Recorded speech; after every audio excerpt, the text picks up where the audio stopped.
Elena gripped the carriage seat as it lurched toward the Nightshade territories.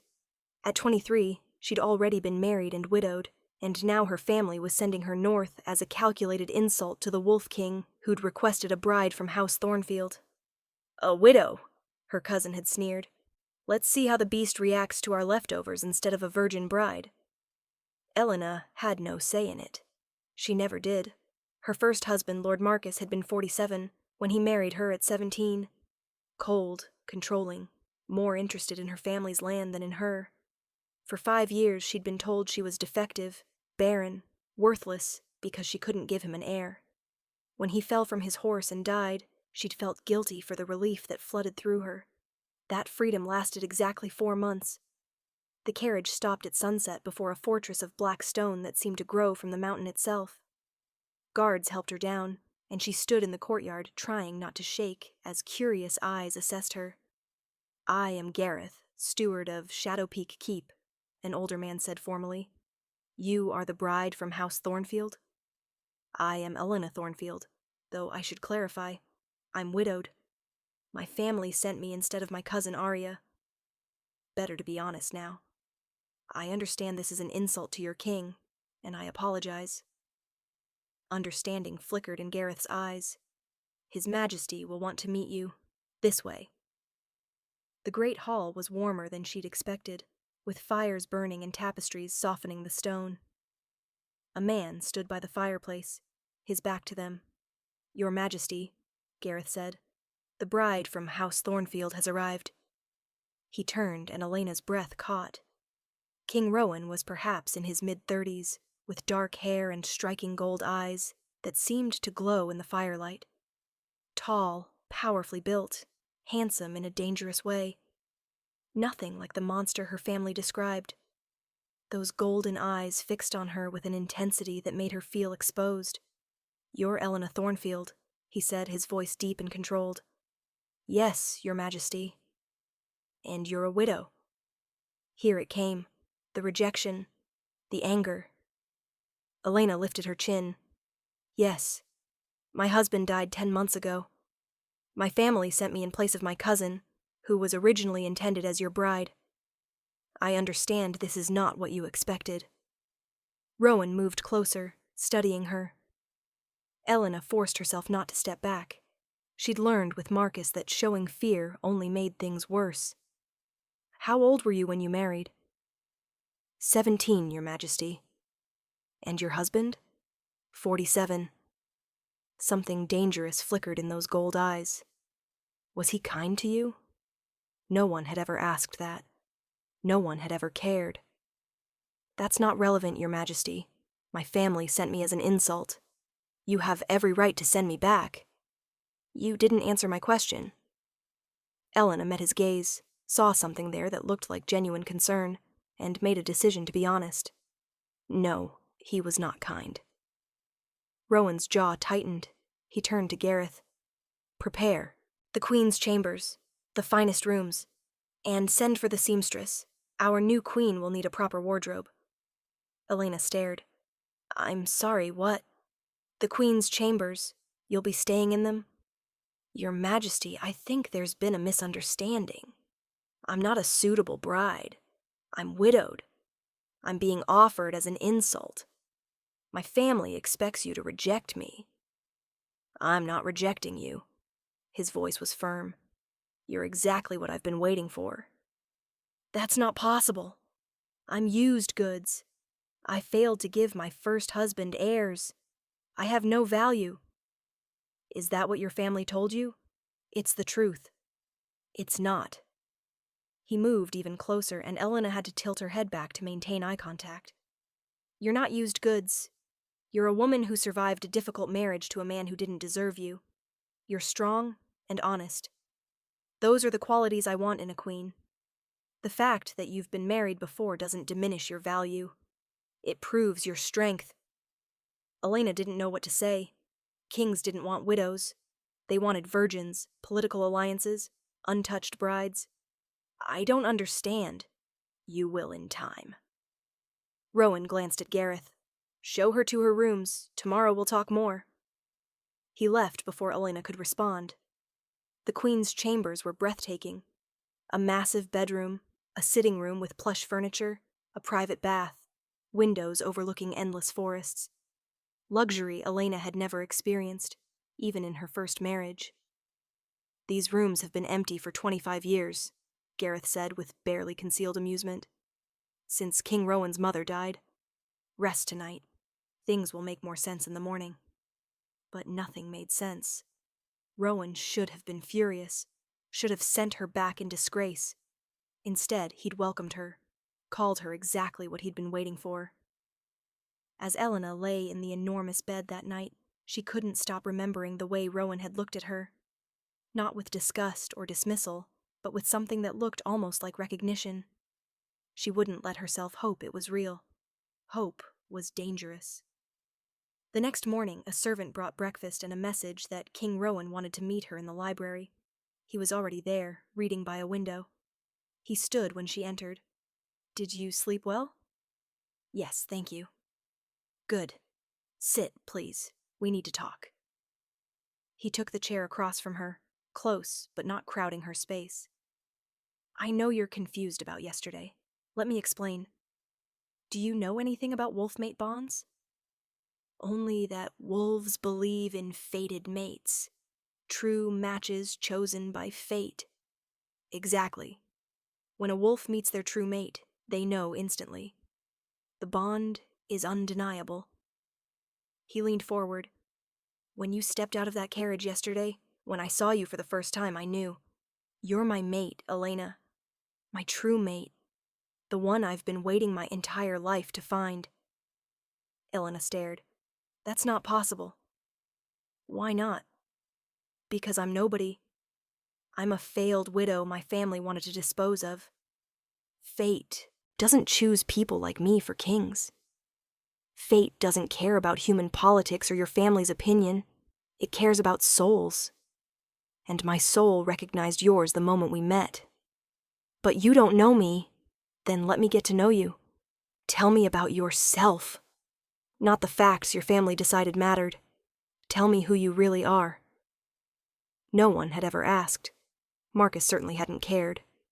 Her family saw her as a disappointment. "I don't know," she admitted. "I was raised to be a political bride, married at 17 to serve my family's interests. I spent 5 years trying to be what Marcus wanted, and failing. I don't know who I'm supposed to be." "You're supposed to be yourself, that's all I want." "I don't know who that is." Rowan's expression softened. "Then we'll figure it out together. You have time here, Elena. Time to discover who you are without pressure or expectations. I'm not going to force you into marriage immediately. Take your time, get to know me, then decide if you want this." "You're giving me a choice?" "Of course. The mate bond means we're meant to be together, but I won't force you. You've been forced enough in your life." Elena felt tears prick her eyes. "Why are you being kind to me?" "Because you deserve kindness. Because your family sent you here expecting me to reject you, to punish you for their insult. And I refuse to be part of their cruelty." His voice turned to steel. "They thought they could insult me and hurt you at the same time. Instead, they gave me exactly what I wanted and freed you from their control. That must drive them insane." Despite everything, Elena felt a small smile. The idea of her cousin's fury when he learned his plan backfired was deeply satisfying. Over the following weeks, Rowan kept his word. He courted her carefully, showing her the castle, introducing her to his people. Everyone welcomed her warmly, and Elena realized they genuinely liked their king. One afternoon, he took her to the training yards. She watched him spar with his second-in-command, moving with fluid, inhuman grace. When the match ended, both men were grinning. "You fight well," Elena observed. "I should. I've been doing it for 300 years. At her surprised look, he smiled. "Wolves age slowly. I'm actually 312. Does that bother you?" Elena thought about it. Marcus was only 30 years older than me, and he was cruel. You're 300 years older, and you've been kinder to me in weeks than he was in 5 years. Age doesn't seem to be the relevant factor." Rowan laughed, genuine and delighted. Well reasoned. He led her to the kennels where wolf pups tumbled over each other. These are orphaned cubs we're raising. Their mother was killed by hunters. Would you like to help care for them? I'd love that. Elena knelt, and one bold pup came to sniff her hand before licking her chin. She laughed, the sound surprising her. When was the last time she'd laughed freely? Rowan was watching her with soft eyes. That's the first time I've heard you laugh. I haven't had much reason to laugh in recent years. Then I'll make it my mission to give you reasons. And he did. He made terrible puns that were so bad they became funny. He told stories about mishaps from his long life that had her giggling despite herself. One evening at dinner, he told her about accidentally shifting during a treaty negotiation 50 years ago. There I was, completely naked in the middle of the council chamber with 3 shocked ambassadors staring at me. I had to pretend it was an intentional power display, rather than admit I'd been startled by a mouse. Elena laughed so hard she nearly choked on her wine. These moments of ease were interspersed with deeper conversations. Rowan asked about her childhood, her interests, her thoughts on politics and philosophy. He listened with genuine interest. What did you want to be? He asked one day. Before your family married you off. I liked learning, reading. I wanted to study at the university, but noble girls don't do that. That's ridiculous. Intelligence should be cultivated regardless of gender. He pulled a book from the shelf. Take this. Read it. Tell me what you think. No one had ever valued her mind before. My library is yours, he said. Read anything you want. If there's a subject you're interested in and we don't have books on it, I'll send for them. Rowan also invited her to sit in on council meetings, explaining the context so she could follow along. What do you think? He'd ask. How would you handle this? At first, Elena was hesitant, but Rowan genuinely wanted her input. Gradually, she became more confident. Her suggestions were often practical and compassionate. You'd make an excellent queen, Gareth told her after one meeting. Slowly, carefully, Elena began to trust. Began to believe this might be real. Rowan was nothing like Marcus. He listened when she spoke, valued her mind, never raised his voice in anger. When she flinched at sudden movements, he made his actions slower. When she tensed at raised voices, he moderated his tone. He was patient with her fears. 3 weeks after her arrival, Elena woke from a nightmare about Marcus, gasping and disoriented. A knock came at her door. Elena, I heard you cry out. Are you all right? She opened the door. Rowan stood in the hallway, clearly having just woken. Nightmare, she said shortly. About him? She nodded. May I come in? Just to talk. We can leave the door open. They sat in her sitting room, and Elena found herself talking about Marcus in detail, about the criticisms, the coldness, about feeling like a failure every day. You don't have to feel guilty for being relieved that pain ended, Rowan said gently. He made you miserable. Of course you were glad when it stopped. But I was his wife. I should have mourned him. Why? He gave you nothing worth mourning. He was cruel to you, Elena. You don't owe his memory false grief. The permission to feel what she felt without guilt was liberating. Thank you for understanding. Always, whenever you need to talk, I'm here. He proved it over the following weeks. When she had bad nights, he'd sit with her until she felt calm, never expecting anything. Tell me about your first marriage, he said one evening in the gardens. Not if you don't want to, but I think it might help me understand.